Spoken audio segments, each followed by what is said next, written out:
ඉතින් අද අපි අද ඔයාලව කරගෙන යන්න හදන්නේ ඔයගොල්ලෝ හැමෝටම යන්න අමාරු. ඒත් කවදම හරි දවසක ඔයාලට යන්න පුළුවන් වෙන්න කියලා හදවතින්ම ප්‍රාර්ථනා කරන ගමනක්.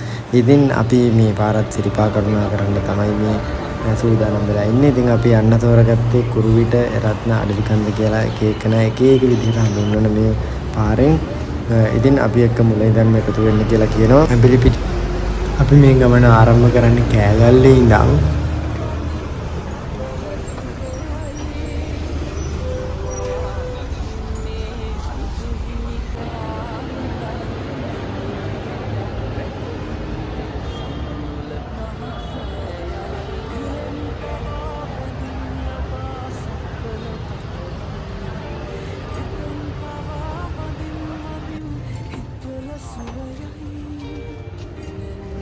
ඊට පස්සේ අවශ්‍ය ඕනෑම දෙයක් කාලා මහන්සි ඇරලා නැවතත් ගමන ආරම්භ කරන්න බස් එකට නැංගා. ඇත්තටම මේ වෙලාවේ සීට් තිබුණා. ඔයාලත් මේකට කලින්ම එන්න බස් එක වැඩි වෙලා විතර නවත්තගෙන ඉන්නේ. ඉතින් ඔයාලට පේනවා අපේ ඊළඟ නැවතුමනේ අඩවිකන්ද බස් නැවතුම. ඉතින් අපි මේ තැන ගැන කියනවා නම් සිරිපා ගමනට අවශ්‍ය සීතලට ඕනේ දේවල්, ඖෂධ වර්ග, පොඩි පොඩි කෑම වර්ග සාමාන්‍ය මිලට ගන්න ඔයාලටත් පුළුවන් මේ වෙළඳසැල් තුලින්.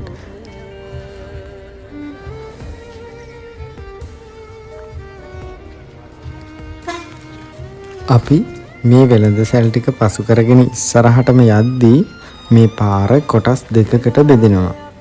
මේ දෙකෙන් කෝකෙන් ගියත් අන්තිමේදීම අපිට එකතු වෙන්නේ වර්ණගල අම්බලම ගාවින් එකම මාර්ගයකට. එතකන් මෙතන ඉඳන් වර්ණගල දක්වා කුඩා පටු මාර්ගයක් තියෙනවා.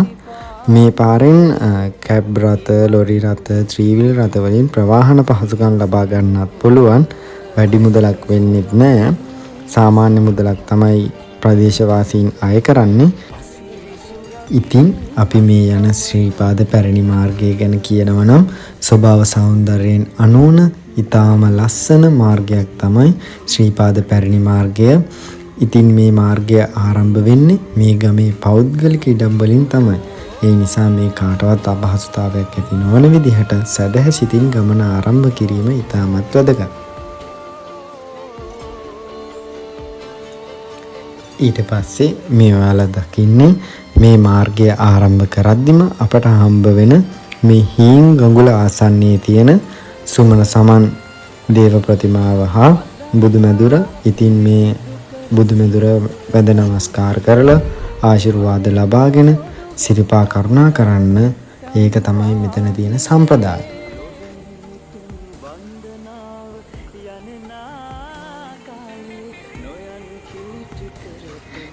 ඉතින් අපි එතනින් ඉස්සරහට එද්දි අපිට හම්බ වෙන පළවෙනිම ගිමන් හල විදිහට මෙතන හඳුන්වන්න පුළුවන්. ඉතින් අපි මෙතනින් ටිකක් නැවතිලා මහන්සි නිවාගෙන නැවත සිරිපා කරුණා කිරීම ආරම්භ කරා.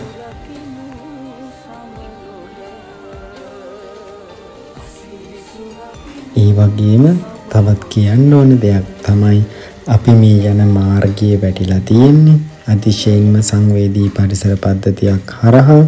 ඔයාලටත් පේනවා ඇති මනස්කාන්ත කරවන දර්ශන වලින් අනුන පරිසර පද්ධතියක අත්දැකීම ඊටාම සංයමයෙන් යුතුව විඳ ගන්න කියලා ඔයාලටත් ආරාධනා කරනවා. ඉතින් මේ අපි කරුණා කරන මාර්ගය තමයි එක එක කට්ටිය එක එක විදිහට කියනවා. ඒ කියන්නේ ඒ රත්න පාර, කුරුවිට පාර, අඩවිකන්ද ශ්‍රීපාද මාර්ගය වගේ එක එක විදිහට කියන මේ පාරෙන් තමයි අපි මේ ගමන් කරන්නේ. ඉතින් මේ මාර්ගය වගේම ඔයාලත් දන්නවා තව මාර්ග කිහිපයක්ම තියෙනවා. ඒ කියන්නේ රත්නපුර මාර්ගය, දෙහිනකන්ද මාර්ගය, සඳගල දන්න මාර්ගය වගේ මාර්ග තියෙනවා. ඉතින් පාරිසරික සුන්දරත්වය හා ජෛව විවිධත්වය අතින් වඩා දර්ශනීයම මාර්ගය ලෙස මෙම කුරුවිට එරත්න අඩවිකන්ද මාර්ගය හඳුන්වන්න පුළුවන්. ඒ වගේම විශේෂයෙන්ම සිරිපා කරුණා කිරීමට ඇති මාර්ග අතරින් වඩා දුෂ්කරම සහ දීර්ඝතම මාර්ගය ලෙස නම් දරන්නේ මෙම මාර්ගය. මේ පාරෙන් යද්දී හම්බෙන පළවෙනිම අම්බලම තමයි මේ ඔයාලා දකින්නේ ජම්බෝල ගහයට අම්බලම. ඉතින් මේ අම්බලම හම්බ වෙන්නේ පැරණි මාර්ගයෙන් සිරිපා කරනකොට විතරයි.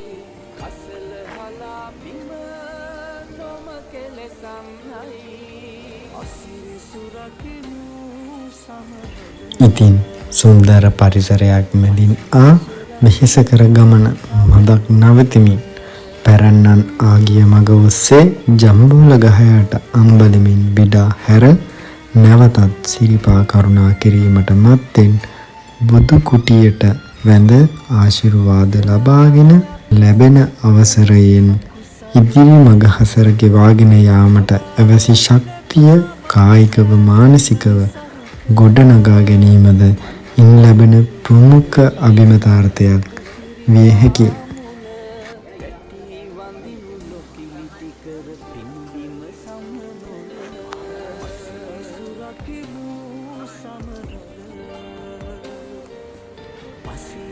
ඉන් පසුව හමුවන මෙම ස්ථානය වර්තමානයේ වඩාත් දිය සිඳුණු ගල් තලාවක් ලෙස දිස් වුවත් වර්ෂා කාලයේදී හා විශේෂයෙන් අවාරයේදී මෙම මාර්ගය භාවිතා කරන්නෙකුට ජීවිත අවදානමක් සහිත ස්ථානයක් ලෙසද හඳුන්වන්න පුළුවන්. මෙම ඇල මාර්ගය තුලින් වර්ණගල පවර් හවුස් එකේ සිට නිදහස් කරන ජලය කුරුගඟට එක් කරන ඇල මාර්ගය ලෙස මේ භාවිතා කරයි. මෙහිදී මෙම ඇල මාර්ගය පසු කරන වන්දනාකරුවෙකු වැඩි අවධානයකින් ගමන් කළ යුතු ස්ථානයක් ලෙස හඳුන්වන්න පුළුවන්.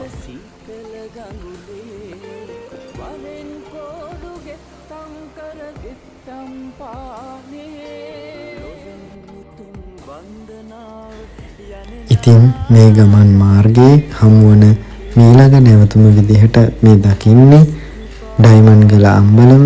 ඉතින් උතුම් සිරිපා කරුණා කිරීමේදී දැනෙන විඩාව මග හරවාගෙන බුද්ධ රත්නයේ ආශිර්වාදයෙන් ඉදිරි මාර්ගයේ කරුණා කිරීමට මද විවේකයක් ගැනීමට සියලු පහසුකම් සහිත ස්ථානයක් ලෙස මෙම ස්ථානය ඔයාලටත් භාවිතා කරන්න පුළුවන්. මේ විදිහට දෙවෙනි අම්බලමත් පහු කරාට පස්සේ මේ සිරිපාද මාර්ගය වැටලා තියෙන්නේ ගල් තලාවක් මැදි. ඉතින් ඉරමුදුන් වෙලා තියෙන වෙලාවක වුණත් මේ හතර වටින්ම ඝන කැලෑවන්ගෙන් පිරිච්ච මේ කඳු වැටි වලින් බට වෙච්ච පරිසරයක් මැදින් ගමන් කරන්න ලැබෙන මේ අවස්ථාව ඔයාලත් ලබා ගන්න කියලා කියනවා. ඉතින් මේ සුන්දරත්වය විඳ ගන්න ඔයාලත් අනිවාර්යෙන්ම මේ මාර්ගයෙන් ගමන් කරනවා නම් උදේවරුවක සහ දවල් කාලය තුල මේ මාර්ගය පසු කරනවා නම් සිරිපා කරුණා කරන අතරතුර ලබා ගන්න පුළුවන් අත්දැකීම වඩාත් ජීවිතේටම අමතක වෙන්නේ නැති අත්දැකීමක් වෙනව නොඅනුමාන. ඉතින් මේ පේන්න තියෙන්නේ පහළ ජල විදුලි බලාගාරයට ජලය ගෙනියන ටෑම් එක.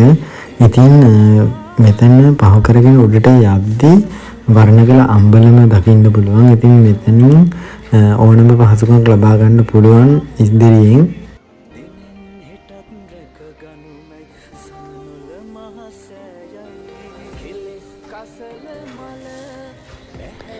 ඉතින් මේ තියෙන්නේ වර්ණගල අම්බලම. මේ දකින බැලිසල් වලින් ෆෝන් charge කරගන්න පුළුවන්. ඒ වගේම මෙතන හැම පහසුකමක්ම තියෙනවා. ඉතින් මෙතන ගමන් මහන්සිය නිවාගෙන ඉදිරියට යන්න පුළුවන්. ඉතින් වර්ණගල මේ ස්ථානය තුල පොලිසියක් ඒ වගේම රෝහලක් ඉතින් ඇතුළු පහසුකම් සියල්ල පවතිනවා. මේ ප්‍රධාන මර්මස්ථානයක් විදිහට හඳුන්වන්නත් ඒක හේතුවක්. ඉතින් මෙම ස්ථානයට පමණයි වාහන වලින් පැමිණෙන්න පුළුවන්. ඉතින් මෙතන ඉඳන් ඉදිරියට යනවා නම් අනිවාර්යෙන්ම පාද යාත්‍රාවෙන් විතරයි සිරිපා කරන්න අවස්ථාව තියෙන්නේ.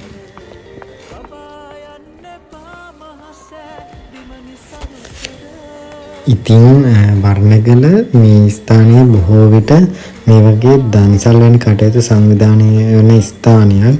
ඉතින් අපටත් මනුසත් දෙරණ සංවිධානය කරපු දන්සලකට සම්බන්ධ වෙන්න ලැබුණා. ඉතින් ඔයාලටත් මේ අත්දැකීම ලබා ගන්න පුළුවන් මේ මාර්ගයෙන් සිරිපා කරුණා කරද්දී.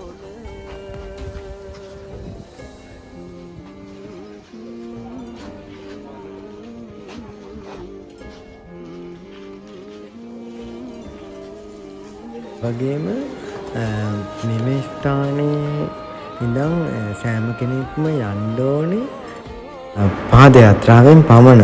ඒ කියන්නේ මෙම ස්ථානයේ ඉඳන් ගමන් ආරම්භ කරනවා නම් බඳ පුදාගෙන සුමන සමන් දෙවියන්ගේ ආශිර්වාදය ලබාගෙන මෙම සිරිපා කරුණාව හොඳින් අවසන් කරන්න ලැබේවායි කියලා ප්‍රාර්ථනා කරලා පඬුරු දාලා මෙම ගමන ආරම්භ කරන්න පුළුවන් තවත් ස්ථානයක් තමයි මේක.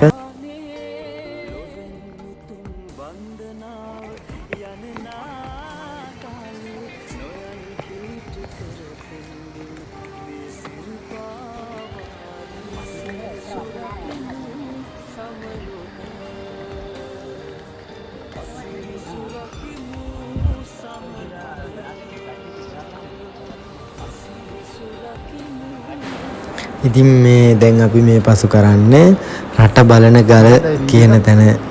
මෙතනට ඇත්තරම මේ අපිට නම් මේ අවස්ථාවේදී දැක ගන්න බැරි වුණා.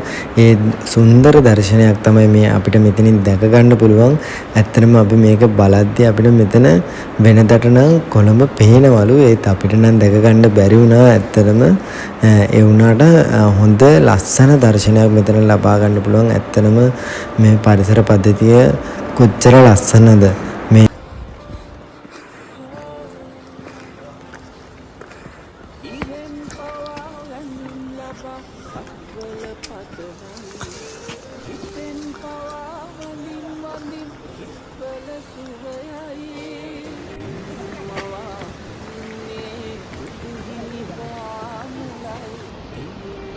ඊට පස්සේ මේ අපිට හම්බ වෙන්නේ පුංචි ලෝකාන්තය කියන ස්ථානය.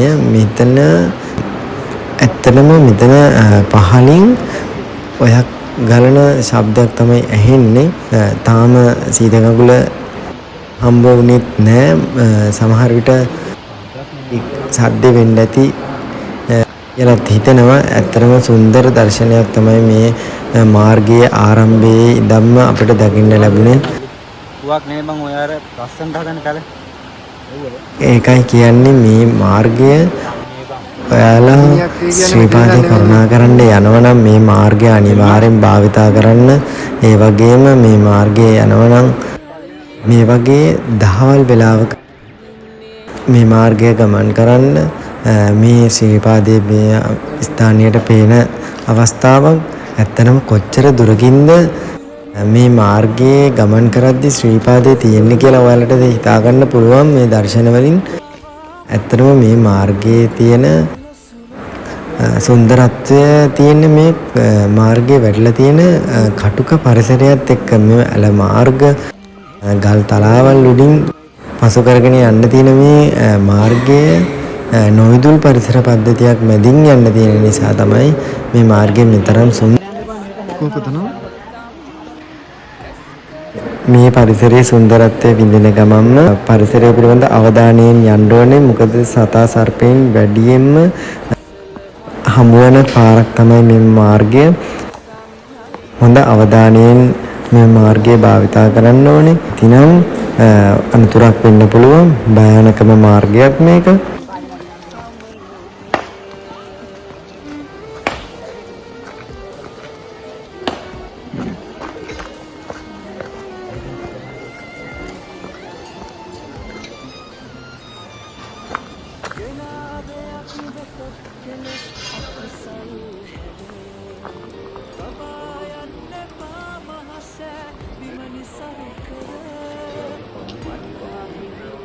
ඉතින් අපි මේ ඇවිල්ලා ඉන්නේ සීත ගඟුලේ නාන ස්ථානයට. මේ ස්ථානය පිළිබඳව සඳහන් කරනවා නම් වඩාත් අන්තරාදායක ස්ථානයක්. මේක මේ වගේ දවස්වලට නම් නාන්නට සුදුසුයි. නමුත් වර්ෂාව වැඩි කාලයට මෙම ස්ථානයේ නාන්න සුදුසු නෑ.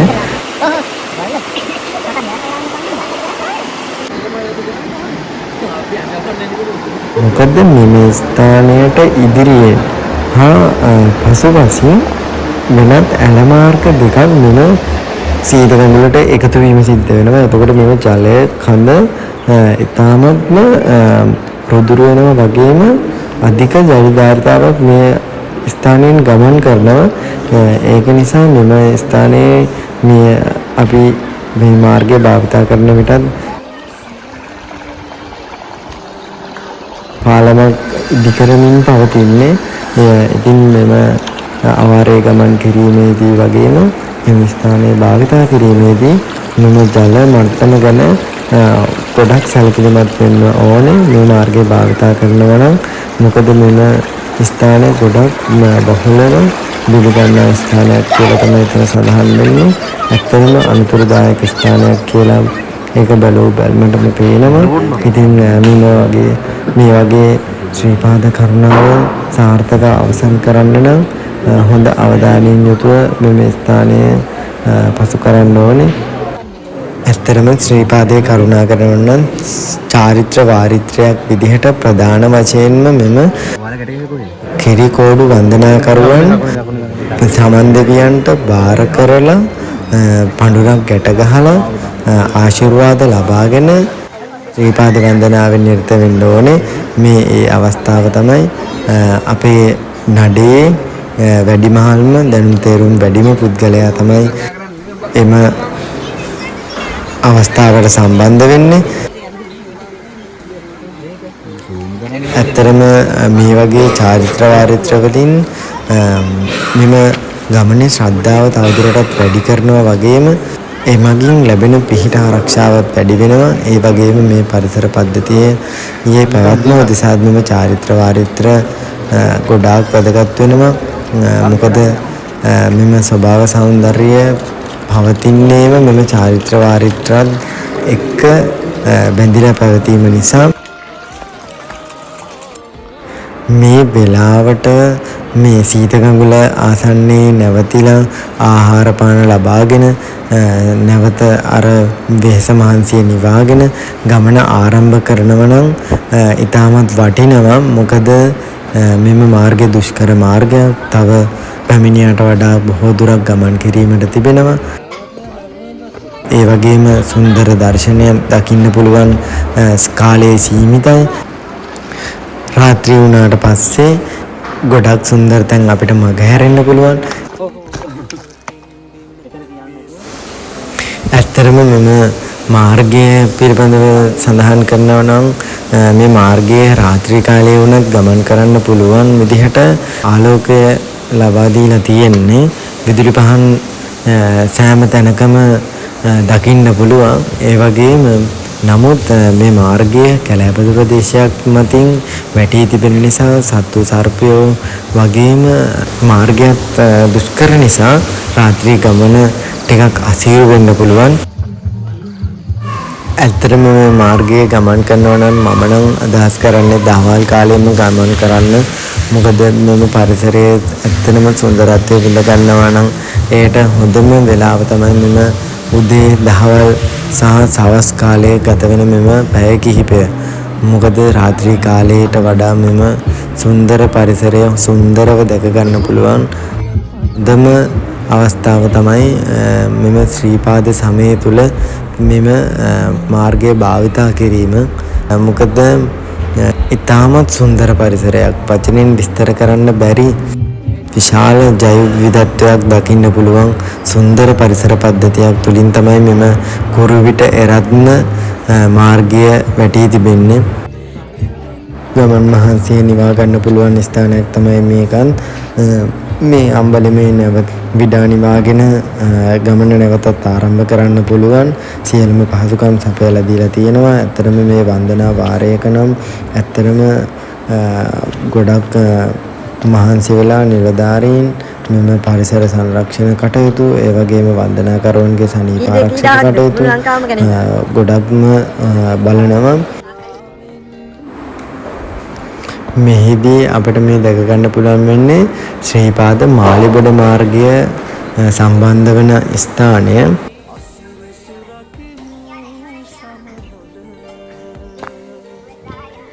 අපි මෙම ස්ථානයත් පසු කරලා තවත් ඉදිරියට ගමන් කරනවා. මේ මාර්ගය දැන් මේ සවස් වෙලා තියෙන්නේ එන්නම කළුවර වැටෙනවා. ඒ වගේම මේ එන්නම සීතල පොඩ්ඩක් වැඩි වෙනවා. මේ ස්ථානයේ ඔයාලට දැක ගන්න පුළුවන් මේ ගල් තලාවල වුණත් පාසි බැඳිලා තියෙනවා. ඇත්තටම මේ වර්ෂාවෙන් හොඳටම වැසී තියෙන ප්‍රදේශයක් තමයි මේක. ඇත්තටම මේ ඝන කැලෑවක් වැවිලා තියෙන්නේ. වර්ෂය පුරාම මෙම ප්‍රදේශයට ලැබෙන වර්ෂාපතනය නිසා. ඒ වගේම මේ පසුවෙන ස්ථානය තමයි දෙමළ මලහින්න කියන අම්බලම පවතින ස්ථානය. මේ ස්ථානයේ තියෙනවා කොරු අලි පිළිබඳ පුවරුවක්. ඒ වගේම මේ ස්ථානයේ ගමන් මහන්සිය නිවා ගන්න යන්න පුළුවන්. ඒ වගේම කියන්න පුළුවන් දෙයක් තමයි මේ ස්ථානයට නැවතත් ශ්‍රීපාදය පෙනෙනවා.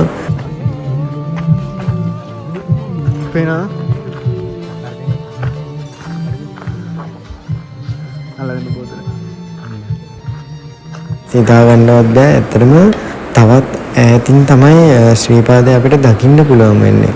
ඇත්තටම දැන් සවස් යාමේ වෙලා තියෙන්නේ. ශ්‍රීපාදය හොඳටම ලස්සනට දර්ශනය වෙනවා.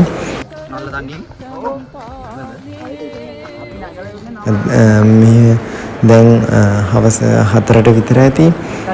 එතකොට ඒ අවස්ථාව වෙන විට විදුලි පහන් දැල්වලා තියෙන්නේ. මොකද මෙම කැලෑව තුලින් යද්දී සමහර ස්ථානවල ඝන කැලෑවක් පවතින නිසා මාර්ගයවත් පේන්නේ නැති තරමටම අන්ධකාරයේ පවතිනවා. මේ මාර්ගයේ පවතින දුෂ්කරතාවය ඇත්තටම එක අතකින් බලනකොට වඩාත් හොඳ අත්දැකීමක්. ඒ වගේම මෙම ගමන් මාර්ගය වැටී තිබෙන ආකාරය සඳහන් කරද්දී කඳු වටේට වලලු ආකාරයෙන් අපට හොඳ අත්දැකීමක් ලබා දෙනවා මෙම කුරුවිට එරත්න මාර්ගය. ඇත්තටම මේ මාර්ගයේ ගමන් කරනවා නම් මේ වෙලාව තුල ගමන් කරන්න ඔබටත් හොඳ අත්දැකීමක් ලබා ගන්න පුළුවන්.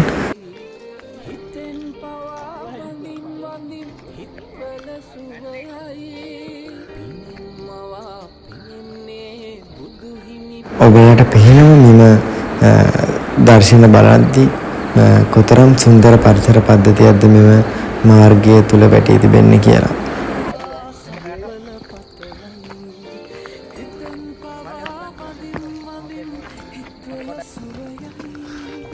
ඉස්සර කැමරාවක් නැහැ කිය හිටියේ.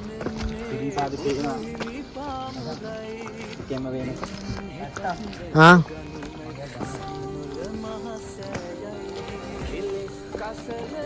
Aduh, wow. Makanan nice. Ini pada ini. Mari udah guys.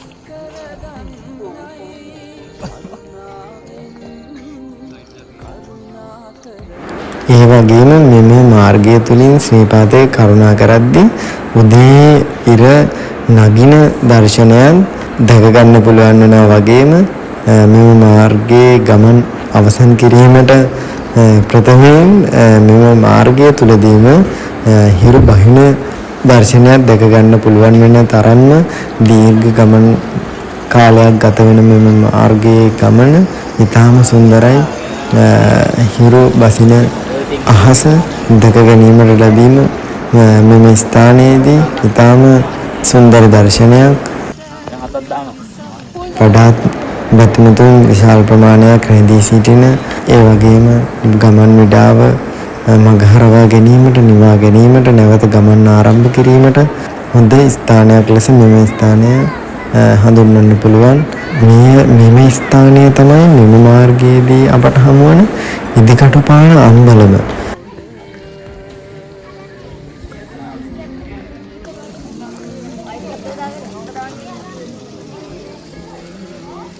Hatton මාර්ගය තුළින් එහිදී හමුවන ඉදිකටුපානට වඩා මෙම ස්ථානය හාත්පසින්ම වෙනස් ස්ථානයක්.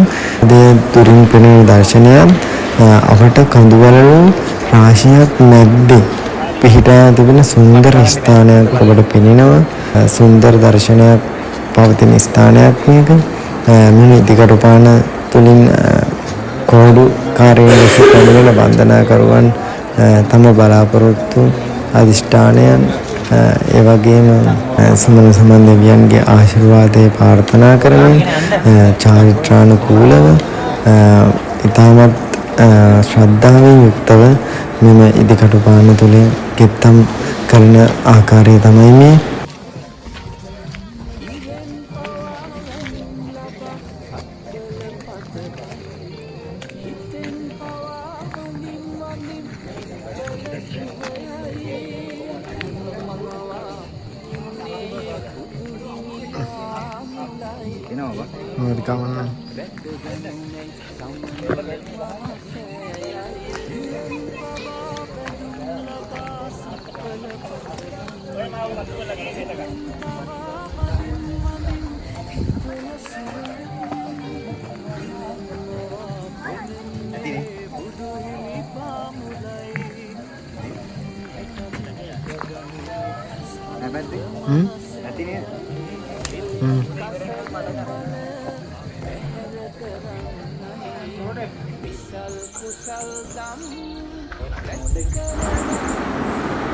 මේ මාර්ගය දැන් ගමන් කරන අවස්ථාව වන විට රෑ බෝවීම ආරම්භ වෙලා තියෙන්නේ. තව ටිකක් ඉහළට ගමන් කරන විට විදුලි පහන් ආලෝකයෙන්ම පමණක් ගමන් කිරීමට සිද්ධ වෙනවා. ඇත්තරම බැතිපුදුන් විශාල ප්‍රමාණයක් ගමන් කරන මාර්ගයක් මේක. බාල මහල සියලු දෙනාම ඊටම දුෂ්කර මාර්ගයේ ගෙවාගෙන ශ්‍රද්ධා භක්තියෙන් යුතුව මෙම මාර්ගය භාවිතා කරන ආකාරයක් අපිට දකින්න පුළුවන්.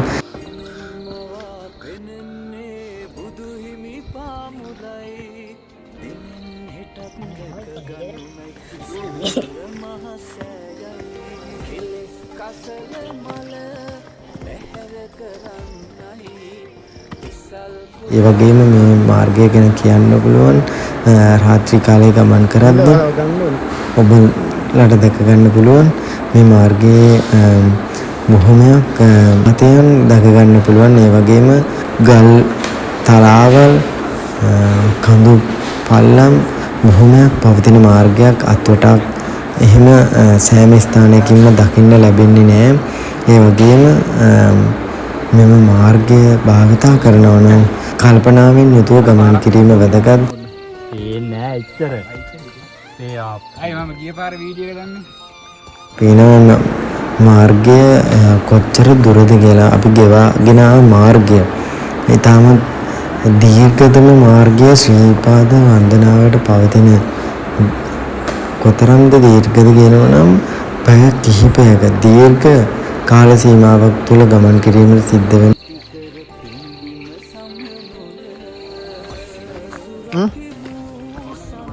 ඇයි? බිම් බලන්න යනවා පැත්තේ කියන්නේ.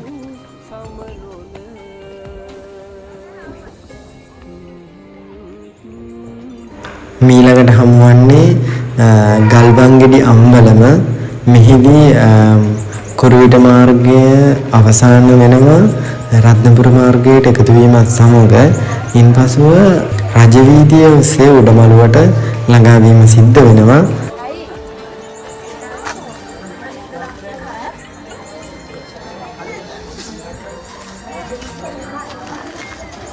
කුරුවිට පාරේ අසීරුම අවස්ථාව ඉවර වෙලා දැන් ආපහු රජවීදිය ඔස්සේ උඩමළුවට ළඟා වීම සඳහා පඩිපෙල් නිර්මාණය කරන ලද මාර්ගයක් තමයි හම්බ වෙන්නේ.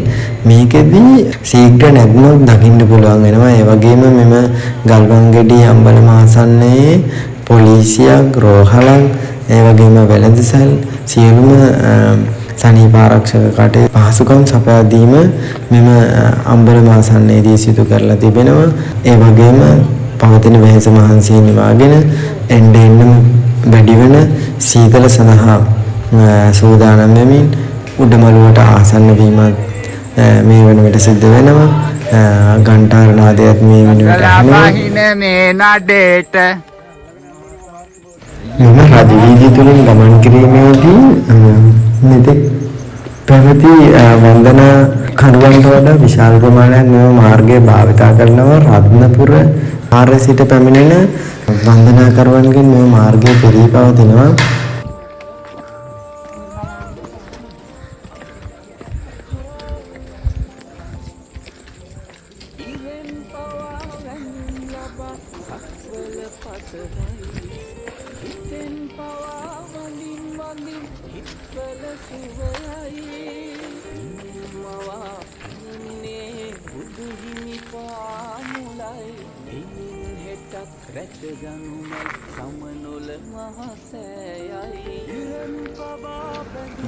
මෙතෙක් දුරින් ඇසුණු උඩමළුවේ ඝණ්ඨාර නාදය මෙතෙන් පටන් වඩාත් කනට සමීප වන ආකාරයක් මෙම ස්ථානයේ පසු කරන විට දැනෙනවා.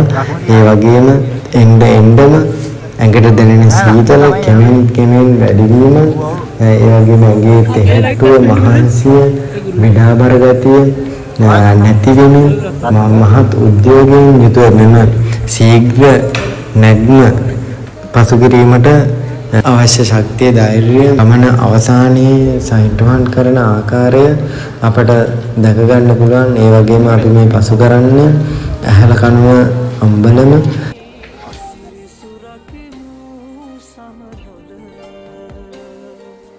ඒ වගේම ඇහැල කනුව අම්බලම තමයි ප්‍රධානම අම්බලම උඩමළුවට පසුව අපට හමුවන.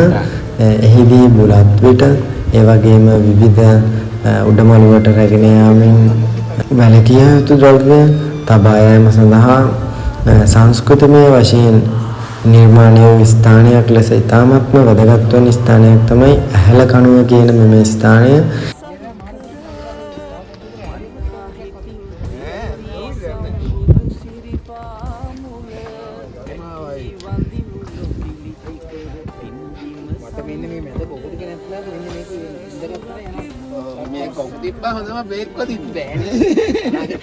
කොක්කට මේක යටිගේ කොකුණ යටමඩිගේ අන්න එහෙම නැති ටිකක් තියෙනවා නම් හරි මේක ඇවිල්ලා දුනා මේ අපෝ ඉරට එන්නේ සෙනගද උඩ නෑ සෙනග ඉන්න මෙච්චර කෙලින් පඩි පෙරවලා දාන්නේ කොහෙන්ද නැග්ගේ මෙම ස්ථානයෙන් පටන්ම උඩමළුව දක්වාම පවතින මාර්ගය පඩිපෙළ සහිත ශීඝ්‍ර නැක්මක් දකින්න පුළුවන්. ඒ වගේම එන්නම සීතල ගතිය වැඩි වෙනවා, මහන්සි ගතිය, ඒ වගේම උඩමළුවට ළඟා වීමේ ආශාව, ඒ වගේම මෙම මාර්ගයේ දීර්ඝ ගමනක අවසානයට ළඟා වීමට තව බොහෝම ආසන්න අවස්ථාවක් පවතින්නේ. හිත්වල සුවයයි පිනෙන් මවා පිනෙන්නේ බුදු හිමි පාමුලයි දිනින් හෙටත් රැකගනුමැයි සමනොල මහසෑයයි ඉරන් පවා බැඳුම් ලබා සක්වල පටලයි හිතන් පවා වඳිම් හිත්වල සුවයයි